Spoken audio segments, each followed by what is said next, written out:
The next thing that I want to work on, right, is called Ba, which we've done before. But Ba, and I mentioned it even today, which is when you get the grip on the back of the collar, so that, see how the 4 fingers in? So I roll it into my thumb, and what I'm doing is point back, right? And again, this is the kind of thing where if you go like this, he doesn't feel anything, right?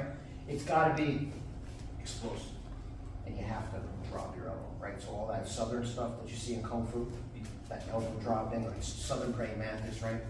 I think the last seminar, we had a very special guest, Ralph Mitchell, who's a southern praying mantis person, and we were talking about this and we were laughing because people always think of this as striking, but it's a lot for controlling, pushing, and pulling.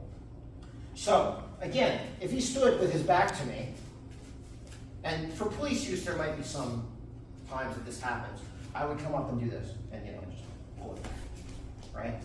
There are times when we do this off other things, but the easiest way we do this, which is related, because, turn back, right? Remember I was doing this grip, and I was pushing this way to do by, right? So let's say I have a cross grip, cross, right? So I can't get by so easily. Am I making sense? Yes. Okay, I'm not in that same position.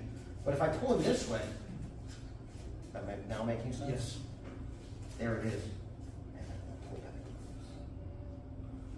back. Okay, so in other words, if I was here, for example, same thing. When I pull him, oh, there it is. If you don't have a jacket, right, and this is where our particular brand, the Shuai Jiao, right, since we know that it was for police use and military use, and we didn't know we were always going to have a tough, a hard jacket, I can get his trapezius and pull. Right? Just when you thought you were out, you're right back. Yeah, see? So in other words, if you don't have a jacket, just grab the trapezius. Just this muscle on the top of your. Now, if you're mean, you can block it with your foot. I didn't tell you to do that. Okay? So, pull, ba, okay? So, there's 2 things going on here, right? I was talking about how this technique is like what we call horse and shinyi, or sometimes we call it the Thai bird. And I said, sometimes you think of it as a strike, sometimes you think of it as a block, sometimes you think of it as a joint lock, sometimes you think of it as a throw. And the joke that we have, and students all know this, right, is when you ask, is this a strike? Is this a block? Is it a joint lock? Is it a throw? The answer is Yes. Yes. It's all these things. Once you understand that, you start to understand Chinese martial arts more.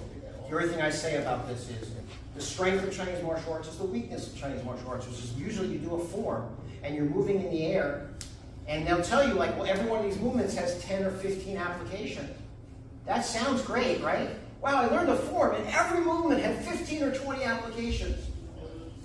But you didn't train them. You don't know what they are. So that's the bad side. You have to keep drilling this.